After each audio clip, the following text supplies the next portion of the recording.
Obrigado. Olá, meu nome é Ubirajara, como ele já falou, né? Eu sou farmacêutico, com mestrado em farmacologia e doutorado em neurociências e atualmente atuo como professor de bioquímica, farmacologia e toxicologia na Universidade do Sul de Santa Catarina, e desde 2005 eu venho trabalhando com projetos de extensão, palestras e cursos relacionados à dependência química. O que eu vou fazer hoje é explanar os mecanismos básicos da neurobiologia da dependência química e falar um pouco sobre os efeitos das drogas no nosso organismo, certo? Inicialmente, uma questão muito importante é quem desenvolve e quem não desenvolve a dependência química, visto que boa parte da população entra em contato com drogas de abuso, né? Isso diariamente no mundo inteiro, mas nem todas as pessoas que entram em contato com as drogas de abuso ou drogas capazes de gerar dependência são pessoas que desenvolvem a dependência química. A porcentagem das pessoas que desenvolvem a dependência química, de acordo com a Organização Mundial da Saúde, é entre 10% e 15%. Então, quais são os fatores reais, né? Por que a maioria que entra em contato com as drogas não se torna um dependente químico e não tem essa fissura ou a vontade absurda de consumir a droga novamente? Existem vários fatores por trás da dependência química. Existem fatores sociais, fatores biológicos, fatores psicológicos, fatores neuroquímicos bastante claros, né? A herança genética é algo bastante importante, o meio onde o sujeito está inserido, o tipo de droga que ele vai entrar em contato, a idade que ele vai entrar em contato com essa droga, a forma de uso da droga, se a droga é aspirada, se a droga é fumada, se a droga é uma droga ingerida via oral. Então depende principalmente da fase da vida, do tipo de droga, a capacidade de gerar dependência que aquela droga tem, o contexto social, o estado psicossocial do sujeito, né? O estado emocional do sujeito, tudo isso influencia. Então, alguns desses aspectos eu vou abordar hoje aqui durante essa web palestra, explicar como funciona. Por exemplo, os adolescentes, ou a faixa de vida da adolescência, dos 14 aos 21 anos, é uma fase de enorme desenvolvimento do sistema nervoso central. Então, o encéfalo do sujeito está se formando, crescendo, algumas vias neurais estão se formando com estão ganhando mais força ou maior estabilidade, né? Alguns neurônios estão fazendo as suas sinapses e liberando uma quantidade maior ou menor de neurotransmissores, e isso é bastante importante quando a gente fala em dependência química, porque sabe-se que a maior parte das pessoas que entram em contato com as drogas entram em contato no período da adolescência, né? Existe, obviamente, um número grande de pessoas que experimenta pela primeira vez na infância, como é o caso do álcool e do cigarro, que é antes da adolescência, e existe também, obviamente, um número de pessoas que experimentam a droga pela primeira vez após os 21 anos de idade, que já é na fase adulta. A primeira pergunta que eu faço toda vez que eu vou dar uma palestra, um curso sobre dependência química, é se a pessoa que está assistindo é adicto, ou é o termo que nós usamos, né, que tem adição ou viciado, pejorativamente falando, né, em alguma coisa.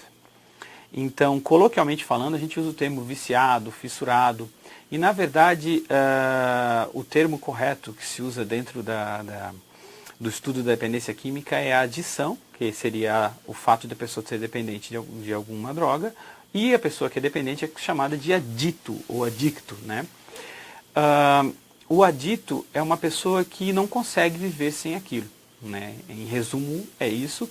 E você pode ser adito, como está aí no slide, pode ser adito ao futebol. Tem pessoas que são viciadas em futebol, que não perdem um jogo de futebol, acompanham o seu time, acompanham outros campeonatos, pagam a TV a cabo para poder assistir campeonatos do mundo inteiro.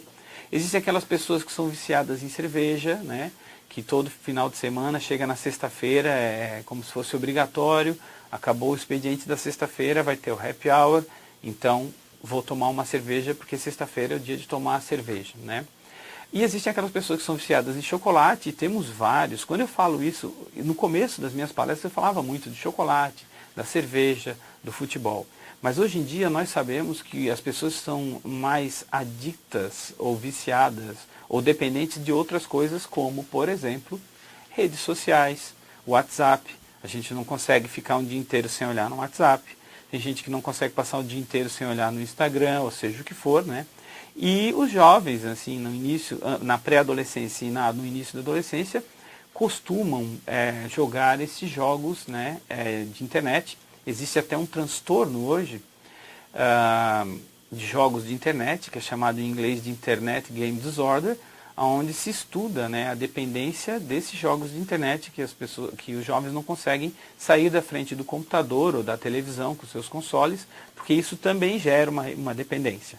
Então é muito maior que isso, e se eu for falar um pouco mais dos adultos, a gente vai falar aí no caso das séries que nós temos nas televisões, e algumas pessoas podem até reconhecer isso como dependente, porque é bastante comum, né? Não consegue, vai sair um novo episódio da série, não posso perder. Então isso não deixa de ser uma dependência, onde eu sempre questiono, né?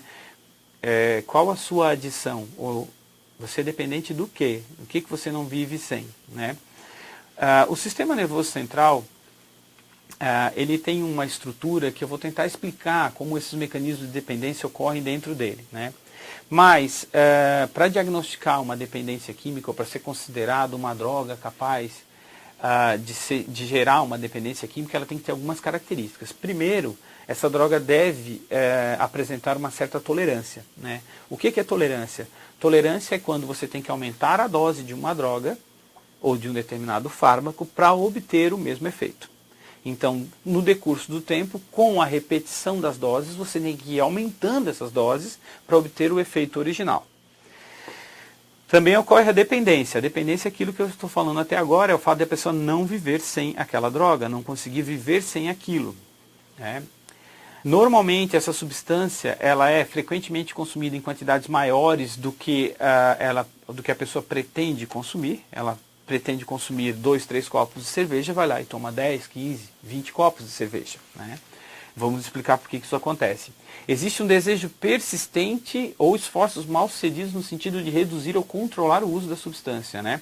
A negociação é a parte da negociação. As pessoas tentam, os dependentes químicos, muitas vezes, sem saberem que são dependentes químicos ou não se considerarem dependentes químicos, porque a dependência química é uma doença psiquiátrica, e como toda doença psiquiátrica, o autodiagnóstico é praticamente impossível. Você tem um autodiagnóstico claro, certo? Então, dificilmente você aponta a doença psiquiátrica do outro, mas você não consegue fazer um diagnóstico ou um parecer muito correto sobre a sua situação emocional e a sua doença psiquiátrica, né? Então, a negociação é quando você pretende, vou tomar menos, vou tomar só um, hoje você tenta controlar, e no caso do dependente, da dependência química, isso não ocorre, né? Muito tempo é gasto em atividades necessárias tanto para a obtenção, na utilização, quanto na recuperação dos efeitos dessa substância. Isso também é característico, né? São critérios, eu estou lendo aqui os critérios do DSM-4, né?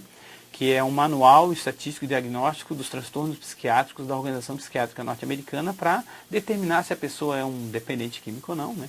Outra característica que aparece, o uso da substância continua apesar da pessoa ter consciência, né, de ter um problema físico ou psicológico persistente ou recorrente que tende a ser causado ou exacerbado pela substância, né? Então esses são os critérios para a gente determinar o que é dependência química. E para entender essa dependência química, eu peguei uma figura, uma capa de um livro que eu comprei faz muito tempo, quando eu fiz o estágio fora do país, que é uma capa do livro de Fisiologia Comportamental, ou Fisiologia do Comportamento, do Neil Carlson.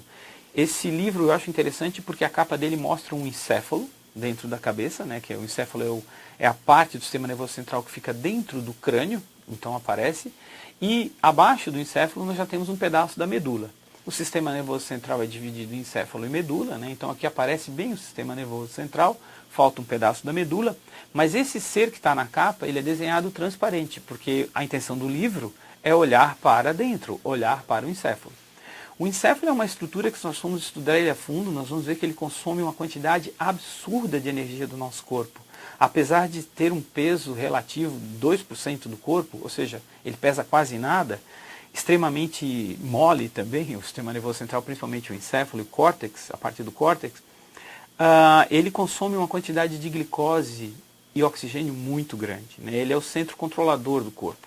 E a dependência química é considerada uma doença nesse centro controlador do corpo, é uma doença do encéfalo, assim como nós temos a hepatite no estômago, a hepatite no fígado, a gastrite no estômago, né, nós temos a dependência química que ocorre num local do corpo que é o encéfalo. Então, eu preciso falar um pouco sobre o encéfalo e mostrar como ele funciona e como a dependência química funciona no encéfalo para que nós pelo menos parcialmente, conseguimos entender como funciona e por que as pessoas estão utilizando droga, pelo menos do ponto de vista neuroquímico.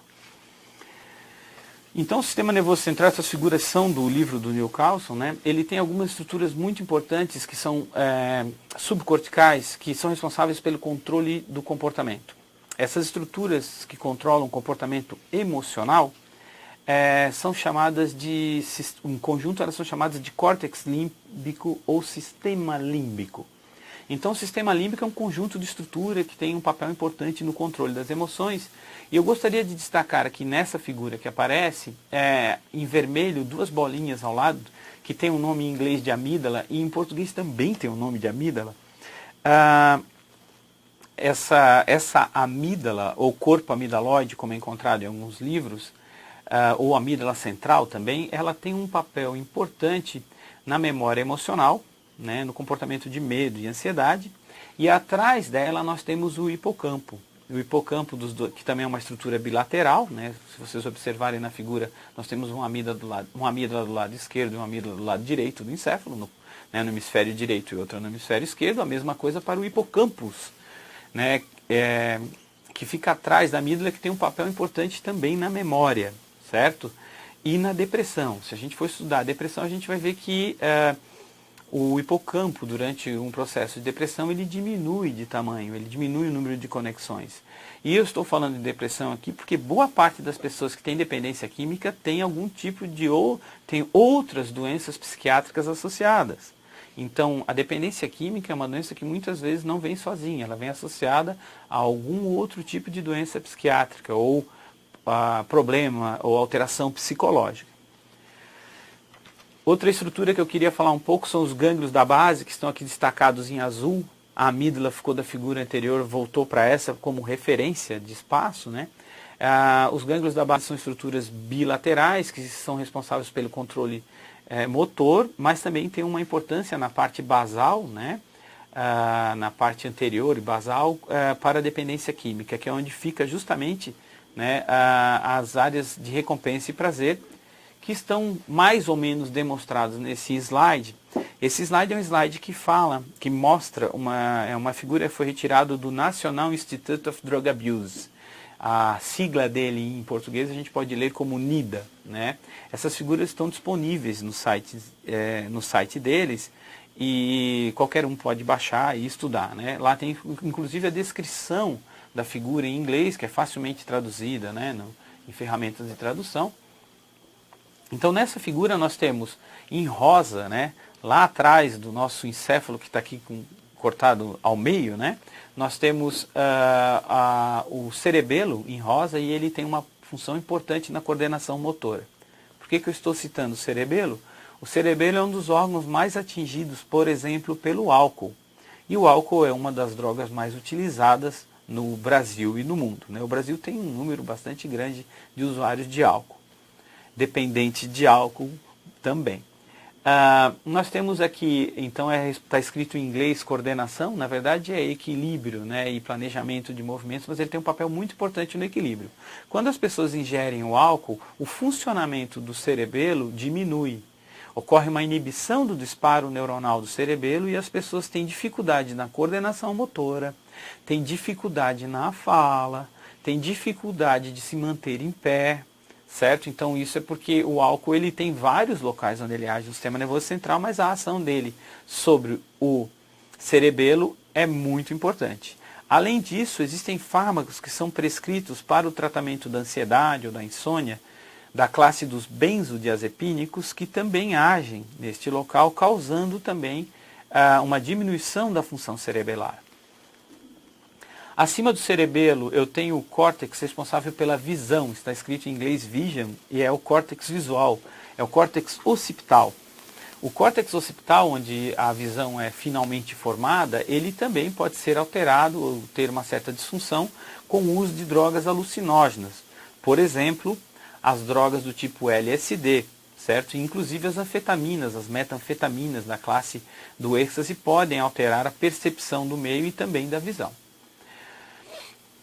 Mais acima no encéfalo nós temos uma região responsável pelo movement, que é o córtex motor, e pela sensation, que é a sensação, ou córtex sensorial primário. Então ali nós temos o córtex motor em laranja, que é o córtex motor primário, e em azul claro nós temos o córtex sensorial primário, né?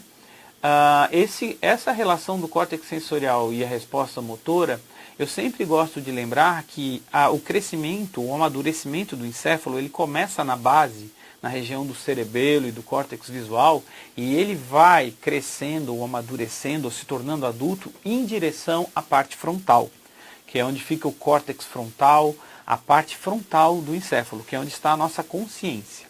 Então, durante o amadurecimento do encéfalo, principalmente na adolescência, a parte frontal do encéfalo, a parte rostral, como a gente fala, né, em neuroanatomia, é uma parte que não está completamente desenvolvida. Isso faz com que muitas vezes a parte que é responsável pela consciência de fazer algo certo ou errado não esteja desenvolvida o suficiente para você conseguir frear o comportamento de compulsão gerado pelo prazer que as drogas vão acabar causando durante o seu mecanismo de ação. Existe uma região aqui que eu gostaria de chamar a atenção. A região em verde, que está aparecendo em verde, é a região do hipocampo, responsável pela memória. Eu ainda tenho o tálamo num rosa, logo abaixo do verde e acima do laranja, que o tálamo ele é responsável aí é uma alfândega sensorial, vou falar mais tarde dele. E abaixo eu tenho um traço em laranja que é a via de recompensa e prazer, que é a que mais me interessa falar hoje. Por quê? Porque todas as drogas são capazes de ativar a via de recompensa e prazer. Como ativamos a via de recompensa e prazer? É bastante simples. A via de recompensa e prazer, ela é ativada em situações onde você sente prazer, ou você é recompensado. Se você trabalha um mês inteiro e no dia de receber o salário você recebe o seu salário, você ativa levemente essa região. Essa região, que parte de uma área que daqui a pouco vai aparecer com a sigla de VTA, né, que está aqui no próximo slide, que é a área tegmentar ventral, ou tegmento ventral. Essa região, chamada área tegmentar ventral, ela projeta neurônios até o núcleo accumbens, e partindo da área tegmentar ventral, que é o VTA, aqui a sigla em inglês, até o núcleo accumbens, nós temos uma série de neurônios que são chamados neurônios dopaminérgicos. Os neurônios dopaminérgicos são neurônios capazes de produzir e liberar um neurotransmissor chamado dopamina. E a dopamina é, sem dúvida, nessa região responsável, quando ela é liberada no núcleo accumbens, ela é responsável pelas sensações de prazer que nós temos na nossa vida. Então, quando nós estamos com sede e tomamos água, aquilo dá prazer. Libera-se um pouco de dopamina.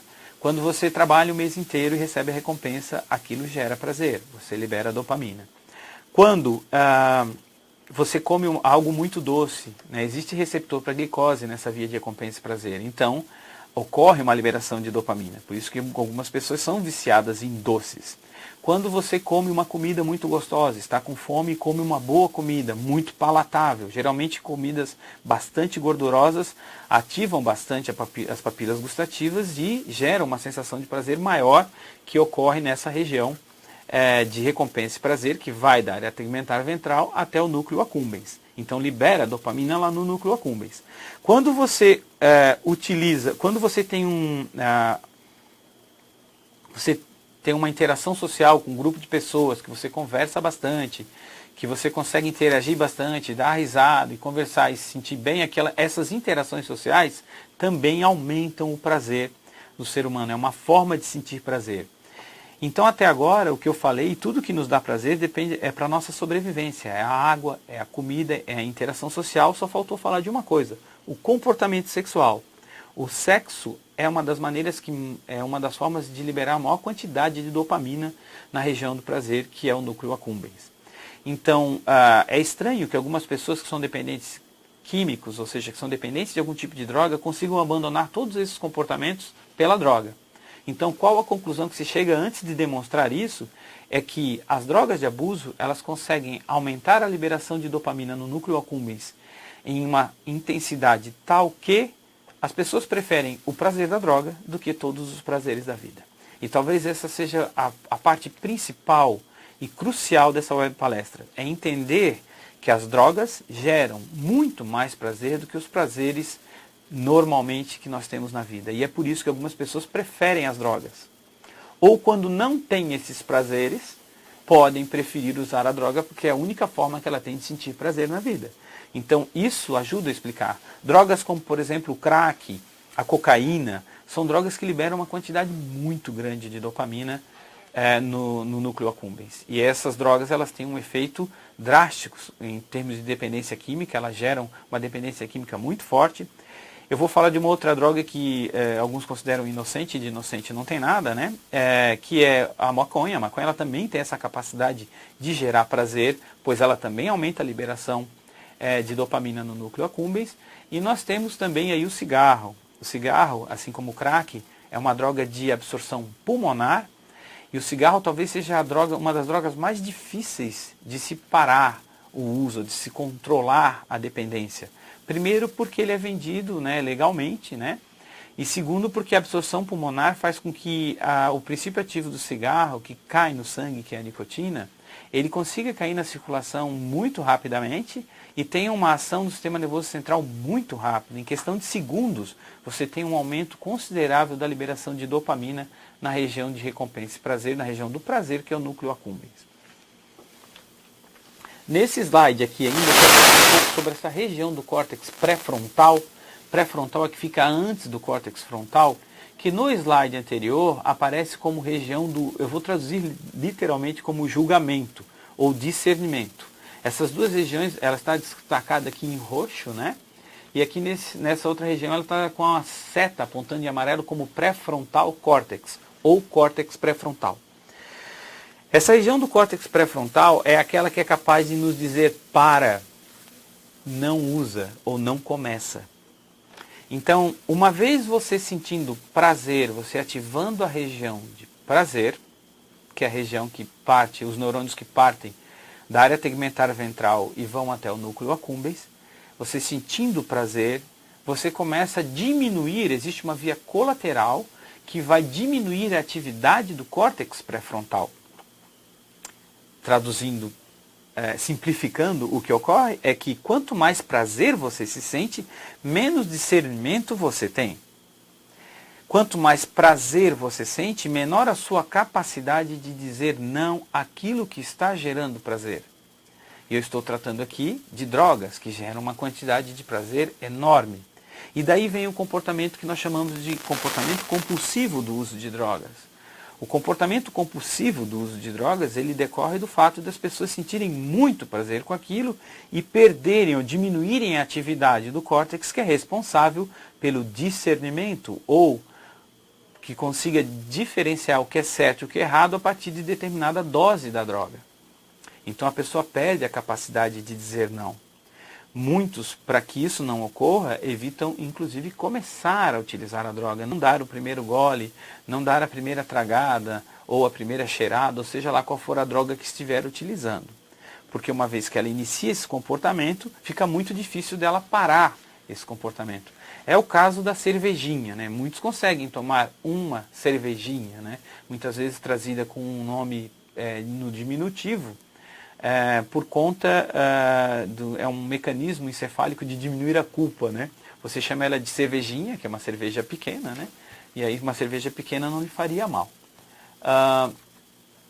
Aqui um pouco, aqui é um artigo, né? A biologia da adição, né?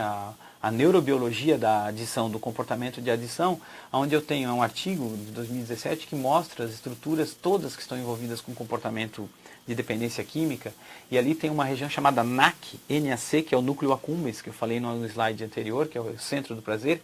Ele é muito influenciado pelo hipocampo, que está com a sigla HIP. Algumas pessoas começam a sentir prazer com a droga mesmo antes de ter contato ou ingerir a droga, porque ela pode entrar num ambiente ou numa situação ou com uma pessoa ou determinada história que faça com que ela lembre do prazer que a droga gerou nessa pessoa.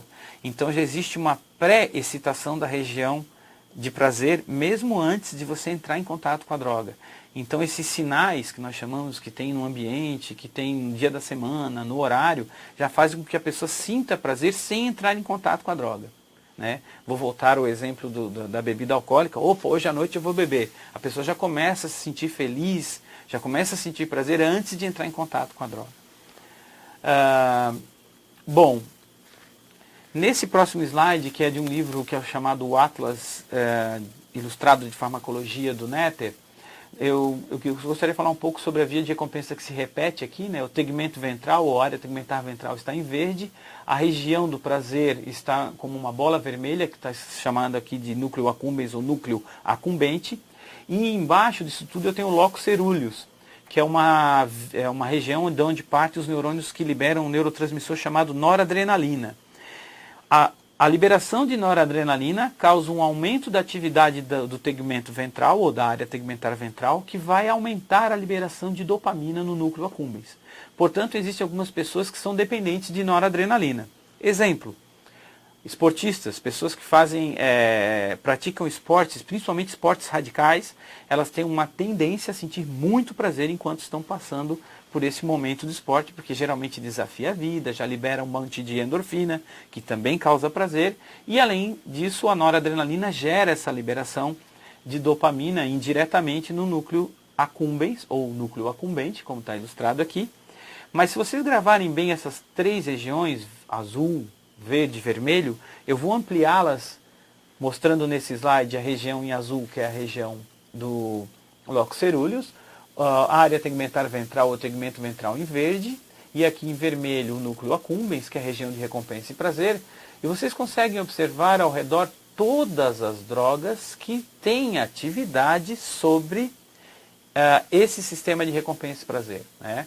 Aparece aqui uma série, por exemplo, se eu pegar a cocaína, ela age tanto na região do núcleo accumbens, a cocaína também age na região... onde é que é a outra região que ela aparece aqui? Não aparece, só aparece na região do núcleo accumbens porque ela é inibidor da recaptação de dopamina. Mas se eu pegar, por exemplo, a nicotina ela tem ação no locus coeruleus, a nicotina ativa também a área tegmentar ventral ou a área de tegmento ventral, e a nicotina também age no centro de recompensa. Então é uma droga que a gente chama de droga altamente reforçadora, porque ela tem uma capacidade em diferentes pontos de gerar prazer. Então esse slide fica aqui para vocês. Então esse circuito, né, de recompensa cerebral, ele pode ser ativado de diferentes maneiras por diferentes vias. Nós temos aqui os benzodiazepínicos, o etanol, que é o álcool, nós temos os barbitúricos aqui também, que são drogas utilizadas principalmente para epilepsia, né? Nós temos os opioides, a morfina, que é um caso típico de opioide, né? A heroína no Brasil não tem tantos casos, que também é um opioide. Vamos lá. E aqui eu mostro, né, o encéfalo e regiões de ligação de outras drogas, como por exemplo o principal princípio ativo da maconha, que se chama delta-9 tetrahidrocannabinol, ou THC. Ele tem uma ligação extensa na região de memória, ele tem uma ligação extensa na região de recompensa e prazer, fora todo o córtex e cerebelo. Então o THC ele tem uma atividade sim bastante intensa sobre o sistema nervoso central. A cocaína também, né, aqui ela tem pontos de ligação principalmente na região de recompensa e prazer. E agora eu quero falar um pouco sobre o fenômeno de tolerância no sistema nervoso central, falando que o sistema nervoso central ele está em equilíbrio até você adicionar algum tipo de droga. Ele começa a funcionar em desequilíbrio, certo? Então, o uso de droga desequilibra o funcionamento do sistema nervoso central. No entanto, o sistema nervoso central tem uma capacidade extraordinária de se adaptar. Então, ele se adapta tanto metabolicamente quanto funcionalmente, certo? Ele tem a capacidade de se adaptar e aí ele começa a trabalhar com a droga. Mesmo na presença da droga, ele consegue tentar achar um equilíbrio. No momento que você retira a droga, você tem o quê? Você tem um desequilíbrio do sistema nervoso central, fazendo com que a pessoa busque a droga novamente para poder fazer com que ele volte a funcionar em equilíbrio, certo? Então nós temos aqui a explicação da tolerância e da dependência, o síndrome de abstinência, né? Essa síndrome de abstinência, o nome pode ser utilizado também síndrome de retirada, né? Que é uma situação de desequilíbrio do sistema nervoso central na ausência da droga. Normalmente, as drogas para causar tolerância, elas têm que ser utilizadas de forma repetida, ou seja, tem que ser o uso crônico, né? Com o uso crônico, o que ocorre, como dá para ver aqui nesse slide dos mecanismos de tolerância, nós temos uma membrana de um neurônio, que está na parte de cima, com o respectivo receptores de neurônios, que parecem umas cobrinhas ali no meio da membrana da célula, né, do neurônio. E quando uma droga excita demais ou age demais sobre esse determinado receptor, que são proteínas inseridas na membrana, a tendência dessas proteínas, como aparece na figura de baixo, é ocorrer uma endocitose, ou seja, o local onde essas drogas agiam no neurônio, eles passam para a parte de dentro da célula, sendo que não diminuindo a quantidade desses receptores para a droga na membrana neuronal. Com isso, as drogas passam a ter que ser utilizadas numa dose maior, porque elas vão ter uma quantidade menor de receptores para agir, e com isso há um aumento no consumo da droga e na dose da droga. Esse slide sobre o histórico do uso de drogas é bastante interessante, né? As drogas são utilizadas, né, desde que se consegue registrar o uso de drogas, né? Então eu tenho aqui a nicotina na América do Norte, né, a coca na América do Sul, e eu tenho aqui no Oriente Médio uma planta chamada cat. E do cat se retira as catinonas, que estão começando a chegar agora no Brasil, que é uma droga que torna a pessoa um pouco um zumbi, assim, que são os vídeos mais recentes que aparecem na internet de pessoas, né, com comportamento tipo zumbi, como eles falam, completamente descontrolados, são do fruto do uso de catinonas, né? De acordo com dados que eu consegui recolher numa visita junto ao Instituto Geral de Perícias, nós já temos catinonas sendo apreendidas aqui no nosso estado. Então, algo que a gente sempre acha que começa lá fora e demora para chegar no Brasil, hoje em dia, com a globalização, infelizmente, isso não ocorre. Muito rapidamente, as drogas que são lançadas lá fora, descobertas lá fora, chegam no Brasil. E o CAT, então, tem essa característica, né, das catinonas, e essas catinonas, elas são extremamente perigosas, certo? Aqui eu vou deixar essa lista, né, de todas as classes de drogas, que inclui benzodiazepínicos, barbitúricos, né? Os barbitúricos, benzodiazepínicos e o álcool, que é o etanol, eles agem basicamente no mesmo tipo de receptor, que é o receptor GABA-A, que é um receptor para um neurotransmissor inibitório. O efeito do álcool, principalmente, é um efeito inibitório, mas algumas pessoas contestam isso, porque as pessoas tomam álcool para ficar alegre.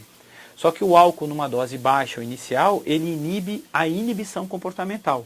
Então ele libera comportamentos. A partir de determinada dose ele começa a ter, né, déficit motor, déficit da fala arrastada, e aí nós temos uma série de efeitos aqui, todos eles, né, nós vamos aparecer aqui tanto nos benzodiazepínicos, no álcool quanto barbitúricos, um efeito claro ali de sedação, né? Então nós temos aqui também uma das drogas mais utilizadas, que não é considerada droga de abuso, mas na verdade é o café, né? A cafeína, ele age em receptores da adenosina, ele tem um efeito estimulante, né? Os canabinoides, que é a maconha, que existe uma discussão bastante grande aí sobre a liberação ou não da maconha, né? Acredito que na dose que a maconha é vendida hoje, né, no conteúdo de THC que ela tem, existe um risco muito grande de psicotização dos pacientes, principalmente adolescentes, né? Durante o desenvolvimento do sistema nervoso central é bastante complicado.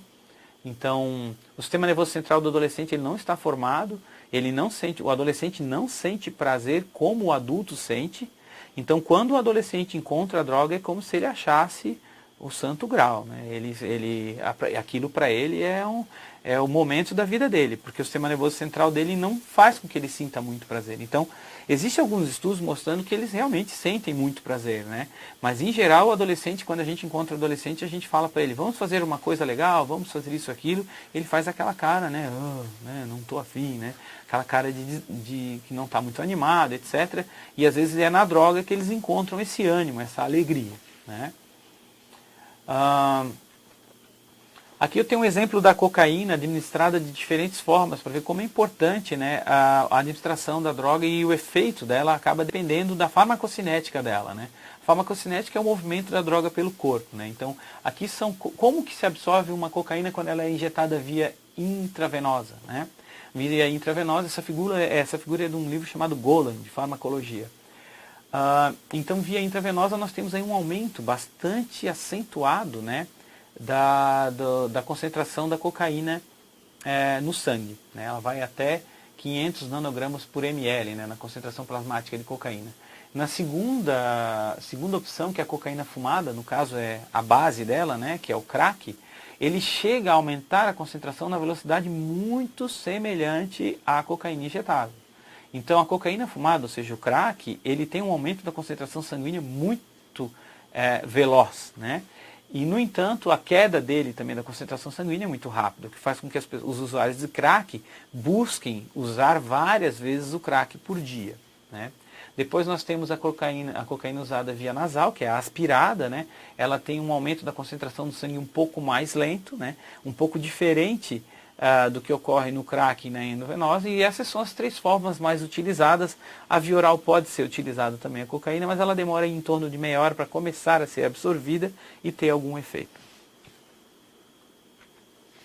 O mecanismo de ação da cocaína é bastante conhecido, né? Nós temos aqui uma neurotransmissão dopaminérgica, mostrando a dopamina aí como nosso principal neurotransmissor do prazer. Ele é liberado aqui do neurônio que está na esquerda, que é o neurônio pré-sináptico, e vai agir em receptores, que são aqueles azuis escuros que estão no neurônio pós-sináptico, né? Aqui nesse momento, nós temos também representado o transportador de dopamina, que é uma proteína de membrana capaz de recaptar a dopamina que é liberada durante uma excitação neuronal que libere dopamina, né? E aqui no caso da cocaína o que acontece é que ela fecha esse mecanismo de recaptação, aumentando a concentração de dopamina, né, que é essas bolinhas azuis que estão aí na fenda sináptica, que é o espaço entre um neurônio e outro, e isso faz com que aumente muito a sensação de prazer da pessoa e faça com que a pessoa queira utilizar essa droga continuamente. Os efeitos da cocaína são bastante conhecidos, né? Numa dose muito alta ela pode gerar comportamentos psicóticos, principalmente síndrome de perseguição. A anfetamina tem um efeito parecido, só que ela mexe com o transportador de dopamina, fazendo com que a dopamina, ao invés de entrar, ser recaptada, ela saia pelo mecanismo de recaptação e aumente a concentração de dopamina na fenda sináptica de maneira bastante extensa. O álcool é uma droga basicamente inibitória do sistema nervoso central, age nesse enorme canal iônico aí, né, que está representado, que é o receptor GABA-A. Ele tem, dependendo da dose, aumentando a quantidade de álcool no sangue, você vai tendo um efeito inicialmente estimulante, depois distúrbios da concentração e do tempo de resposta, depois uma incoordenação motora, fala arrastada, prejuízo de memória, né? Depois você tem uma amnésia, náusea, perda dos sentidos, até chegar ao coma, e se a dose continuar, nós temos aí a morte por parada respiratória. Isso é bastante preocupante quando se usa bebida alcoólica com alta concentração de álcool. E o exemplo mais claro disso é a tequila. E a tequila é uma das bebidas preferidas dos jovens que entram na faculdade, né? Ou dos jovens adolescentes aí antes da faculdade. Eles têm um ritual de tomar tequila quando entram na faculdade. Muitas vezes isso é bastante assustador, porque o nível de etanol no sangue sobe muito rápido, porque a tequila é uma bebida muito forte, ou seja, ela tem uma concentração muito alta de etanol. A síndrome de abstinência ou de retirada do álcool, ela é caracterizada por sudorese, tremores, hipertermia, irritabilidade, hipertensão, insônia, forte desejo por álcool e, em alguns casos extremos, tem o delirium tremens, onde você tem alucinações, confusão mental, agitação severa e depois da convulsões, que pode levar ao óbito, inclusive, né? Então são pacientes que têm que ser bastante controlados. O uso de benzodiazepínicos aí geralmente ocorre para tentar ocupar esses receptores, né, que estão sentindo a falta, entre aspas, né, ou a abstinência do álcool. A nicotina é uma droga, assim como o álcool, uma droga liberada, né, a terceira droga de abuso mais consumida depois da cafeína e do álcool, né, atua em receptores nicotínicos, né, para acetilcolina. O Brasil hoje tem leis bastante claras, né, para o consumo de cigarro em lugares fechados. Isso não faz muito tempo, mas em países pelo mundo você pode encontrar, como por exemplo a Alemanha, onde se fuma em lugar fechado, né, Alemanha e outros lugares da Europa também. Ele age imitando a acetilcolina nos receptores nicotínicos, né? Ele tem uma ação que varia, né, de excitatória e inibitória, dependendo da situação. Ele tem um efeito reforçador muito intenso por 2 motivos. Ele age em diferentes pontos do sistema nervoso central e ele também é uma droga que é via pulmonar, então a concentração dele no sangue aumenta muito rápido, né? A probabilidade de causar dependência é muito alta, o índice de pessoas que tentam parar de fumar a cada ano e conseguem é muito baixo, em torno de 5%. Né? Nós temos aquela propaganda clássica, antiga, que falava de uma marca de cigarro onde tinha um cowboy fumando, esse cowboy morreu de câncer, né? O sujeito que fazia a propaganda. Falar sobre a maconha é bastante interessante. Eu costumo comparar a maconha com o veneno da jararaca, né? O veneno da jararaca ele tem um princípio ativo que é antipertensivo, chamado captopril. A maconha tem um princípio ativo que é medicinal. Mas ela, como um todo, ela não é toda medicinal. Ela tem efeitos deletérios à saúde, sim. E algumas pessoas, né, surge uma discussão muito grande sobre a liberação ou não. Eu, do ponto de vista neuroquímico, eu sou contra, né? Então ela é tipicamente fumada. Normalmente a maconha tem alta concentração desse princípio ativo que é o THC, né? E esse THC ele vem aumentando a concentração com as décadas, com melhoramentos genéticos da planta, há um aumento da concentração de THC. E o THC da maconha, a maconha como um todo, ela é uma droga considerada uma droga alucinógena, né? Ela tem efeitos alucinógenos, só que sempre foi uma droga utilizada com baixo teor de THC.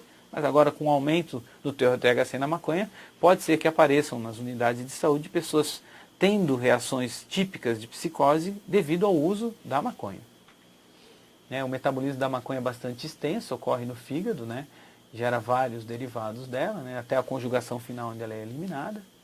Os locais de ligação da maconha já mostrei. Esses aqui são os dois receptores para maconha, né? O canabinoide 1, CB1 e o canabinoide 2. Eles têm uma homologia grande, são parecidos, mas eles estão em locais diferentes do nosso corpo, um mais no sistema nervoso central e outro no periférico. Existem os endocannabinoides, que são as moléculas que o nosso corpo produz que tem um efeito semelhante à maconha, né? Aqui a anandamida foi a primeira a ser descoberta. Ele causa essa sensação de bem-estar, de sociabilidade, né? Em algumas pessoas com a dose alta de THC, elas têm tido bastante pânico, crise de pânico usando e também algumas sintomas de psicose. Tem probabilidade de causar dependência, menor do que outras drogas, mas tem. Causa prejuízos cognitivos e pode provocar a síndrome amotivacional, que é o fato da pessoa não ter motivação para fazer as coisas, né? Queria falar rapidamente do êxtase, que tem esse princípio ativo que é o MDMA, que é essa estrutura que está aqui, que é derivada da anfetamina, porque na figura da esquerda nós temos um encéfalo esse foi um teste feito em chimpanzé, e na figura da esquerda nós temos uma quantidade, é uma imagem de uma tomografia por emissão de pósitrons, mostrando a presença de serotonina no animal controle, e depois no animal 2 semanas após o uso do êxtase, a quantidade de serotonina no mesmo macaco, né, ele desaparece praticamente, né? E 7 anos depois, que é a terceira imagem, a da direita, mostra que nem toda a serotonina volta a ser produzida nesse mesmo macaco. A diferença nossa para o macaco é muito pequena, então acredita-se que isso seja uma das coisas que esteja ocorrendo nesse exército de pessoas que usa êxtase hoje no nosso país, né? E a diminuição da quantidade de serotonina no sistema nervoso central está relacionada a outras doenças psiquiátricas, como a depressão, o toque, o pânico, certo? O êxtase também tem um efeito bastante drástico, agudo, que é a intoxicação hídrica por êxtase. O aumento da serotonina no sistema nervoso central faz com que ocorra uma desregulação do centro controlador da temperatura do corpo, e essa desregulação da temperatura do corpo faz com que a temperatura aumente, né? E esse aumento da temperatura faz com que a pessoa sinta uma vontade grande de tomar água para manter a temperatura do corpo. No entanto, ao mesmo tempo que a temperatura aumenta, o hormônio ADH, que é o hormônio antidiurético, é também liberado em uma quantidade acima do normal devido ao excesso de serotonina no sistema nervoso central provocado pelo êxtase. Com isso, a pessoa toma muita água, mas não consegue urinar. O aumento do volume do sanguíneo é muito grande, ocorre uma diluição do sangue, e o sangue fica diluído em água, porque bebe-se muita água e não se urina, né? O suor não é o suficiente para excretar toda a água bebida, e aí ocorre uma diminuição na concentração de potássio, que gera um edema encefálico. Esse edema encefálico pode levar a convulsões. Quando o edema encefálico é muito grande, o córtex se expande, empurrando aquela região do cerebelo para frente e ativando, né, o centro do vômito no tronco encefálico, na região da ponte, e a pessoa começa a vomitar e a convulsionar. Isso são sintomas de pessoas que estão numa intoxicação hídrica por êxtase. No entanto, muitas vezes eles chegam aos hospitais dizendo que não tomaram nada, que não usaram nenhum tipo de droga, e é bastante difícil, né, sem um exame toxicológico apropriado, conseguir distinguir o que a pessoa utilizou na noite anterior. Muitas vezes eles utilizaram há 24 horas e vão ter esse efeito, podem ter esse efeito depois, certo? Então eu termino a palestra aqui, né, essa web palestra, sugerindo como tratamento, né, da dependência química, ativar a via de recompensa e prazer de outras formas, através de alimentos que gerem prazer, e aqui eu coloco o chocolate novamente, né?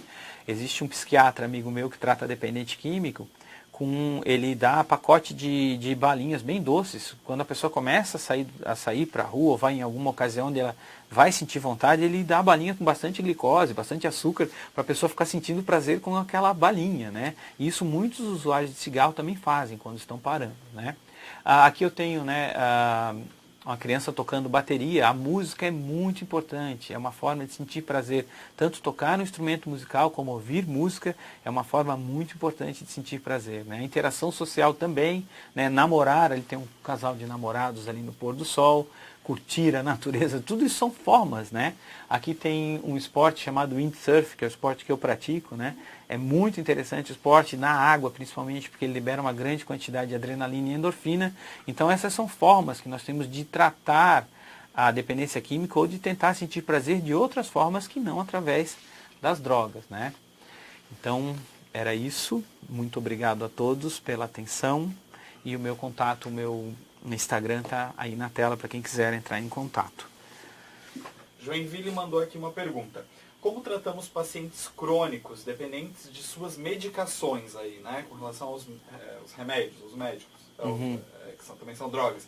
Mas de uma maneira ampla, um paciente com distúrbio psiquiátrico pode ser considerado dependente de sua medicação de controle? Algumas medicações de controle causam dependência química. Todas da classe dos benzodiazepínicos têm essa capacidade. Então todas as drogas que são diazepam, clonazepam, cloxazolam, enfim, né? É um exército, né? A classe dos benzodiazepínicos, ela tem essa capacidade, por atuar no mesmo receptor que o álcool, elas têm essa capacidade de gerar prazer, não igual ao álcool, mas muito parecida, né? Até porque elas causam relaxamento muscular, elas causam uma certa diminuição da ansiedade, e essa sensação de diminuição da ansiedade também pode gerar um certo dependência. Então, como tratar esse dependente? Primeiro, existem outros fármacos que são utilizados também, por exemplo, para tratar a insônia, como o zolpidem. Existem os princípios ativos de planta, que podem atuar como coadjuvantes. Então, o zolpidem é uma alternativa ao tratamento da insônia, certo? O zolpidem é um fármaco que não causa uma dependência tão forte, não tem esse mecanismo reforçador de gerar prazer como tem os benzodiazepínicos. Então uma sugestão de troca de medicamentos é uma maneira, mas sabemos que pacientes que se tornam dependentes dos benzodiazepínicos, eles realmente têm uma fissura ou uma dependência muito grande a esse tipo de fármaco ou medicamento. Então essa troca é muitas vezes difícil, né? É sugerida, mas é muitas vezes difícil. A atividade física, interação social, jogos, brincar com jogos, são formas de tratar a dependência química. E outra forma de tratar a dependência química é ter boa comida, né? As relações sexuais, se não forem patológicas, como eu falo, se não envolver alterações emocionais deletérias, elas devem ser preservadas. A visita íntima, né? Esse psiquiatra que eu citei, ele também preserva a visita íntima. E são as formas que nós temos de tentar tratar. O esporte é uma delas, mas às vezes o paciente não está, já devido à dependência química, não tem mais condição física de praticar algum tipo de esporte. Mas o esporte é uma saída para diminuir a dose, e diminuindo a dose e fazer o que nós chamamos de desmame. Você não pode tirar imediatamente nunca uma medicação que trata doenças psiquiátricas, como os psicotrópicos, né? de uma hora para outra. Sempre tem que ser feito um ajuste de dose ou uma retirada lenta quando for trocar por outro medicamento. Aí, Cruzeiro do Oeste. Enquanto profissionais da atenção básica, o que podemos fazer para ajudar essas pessoas que fazem o uso abusivo de drogas?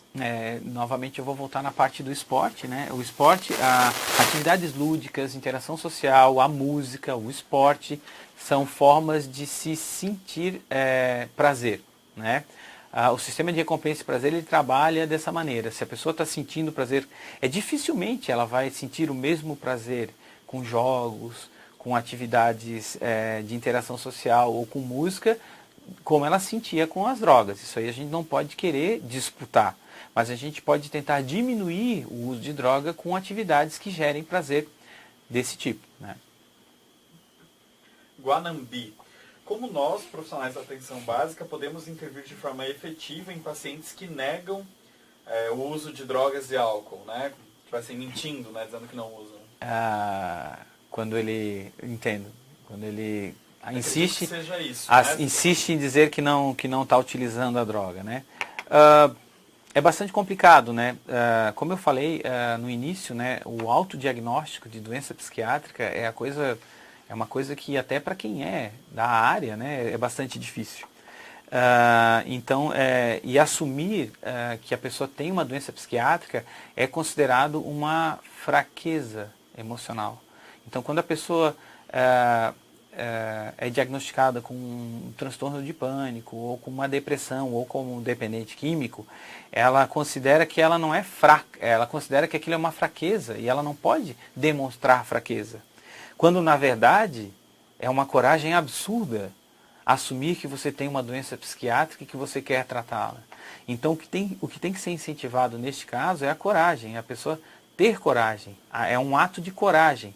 Então as campanhas têm que trabalhar nesse sentido, né? Primeiro, levar ao esporte, à música, né? Atividades de interação social e também a pessoa ter coragem, né? Comunicar que isso é um ato de coragem muito grande, de quase, eu diria, um heroísmo. É um super-herói quem resolve assumir que é dependente químico e resolve tratar a dependência química.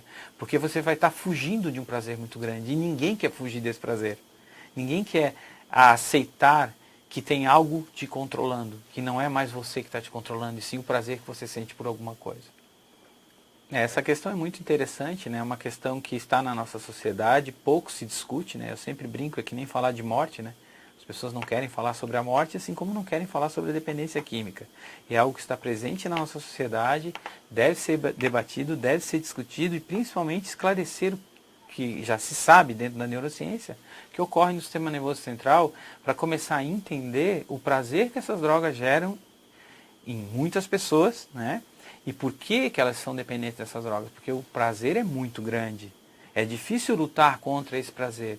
Muitas vezes o prazer de estar com a família, o prazer de estar no convívio social, o prazer de estar praticando esporte, isso tudo é abandonado. O prazer de comer é abandonado. O prazer de comida, que é algo básico para a satisfação do ser humano, né? Para a existência, é abandonado para utilizar algum tipo de droga. Então, se me convidarem para outra palestra, eu também posso, ou ir até esses pontos, eu também... É só entrar em contato comigo, eu deixei aqui o endereço do Instagram, né? E nós podemos conversar e combinar uma palestra em loco para discussão ao vivo também, sem problema algum. O pessoal de Cruzeiro do Oeste aqui também está comentando que é um assunto que realmente precisa ser debatido e muito, e que são muitos os casos na sociedade, e que eles colocam aqui que tem que ser convidado mesmo para falar, porque tem muitas dúvidas, muitas vezes estão na frente do paciente e não sabem o que fazer com ele, né? Lógico, que abre várias questões, né? Vários tipos de até abordagens que a nossa equipe pode buscar para falar sobre encaminhamento, né? A rede de atenção a essas pessoas, aí o CAPS também, né? Ou localmente, os municípios. Por faixa etária, né? A abordagem por faixa etária que também bem diferente. É bem diferente. O adolescente, o prazer que ele sente com a droga, como o sistema nervoso central dele não está formado ainda, né? A droga é um achado na vida dele, né? Porque ele não está O sistema nervoso central não está pronto para aquilo. E muitas vezes o uso das drogas durante a adolescência faz com que o resto da vida ele não vá conseguir funcionar corretamente o sistema nervoso central, porque a parte de inibição de comportamento dele, se ele utilizar drogas durante a adolescência, a parte de inibição comportamental, que é o discernimento, que é a consciência do certo ou errado, dentro do que é certo ou errado dentro da nossa sociedade, né, ele não vai ter mais. O usuário de droga durante a adolescência ele tem muita dificuldade de lidar com comportamento compulsivo na fase adulta. Ele pode se tornar um compulsivo. E a compulsão ela pode mudar, né? O comportamento compulsivo ele pode mudar de compras, chocolate, sexo, enfim, drogas. Então existem comida, compulsivos por comida. Né? Então a compulsão ela pode mudar, pode ter o encéfalo do compulsivo, né? A perda da capacidade de dizer não, ou de dizer chega, ou dizer assim tá bom, já é o suficiente. Guanambi tem mais uma pergunta, daí a gente já deu o nosso tempo aqui, a gente encerra com essa, tá pessoal? Guanambi, então, sabemos que cada vez mais a população opta para o lado mais fácil da satisfação e resolutividade que a medicação, principalmente para dormir, traz. Sim. Aí nessa linha, como a unidade básica de saúde pode auxiliar no desmame da medicação, já que o próprio paciente tem resistência a abandonar o remédio? Muito, né? Por quê? Porque o remédio não só induz o sono, porque o remédio também gera prazer, tá? Nós temos alguns princípios ativos de plantas, né, que são muito utilizados, né? A passiflora, né, que é muito utilizada. Nós podemos trocar e trocando esse medicamento pelo Zolpidem, diminuindo, fazendo o desmame dele com o Zolpidem, acrescentar alguma planta que tem efeito calmante. Inclusive hoje se vende em cápsulas, como um medicamento normal, só que é de venda livre. No Brasil ainda se pode fazer, através de receituário médico, manipular a melatonina.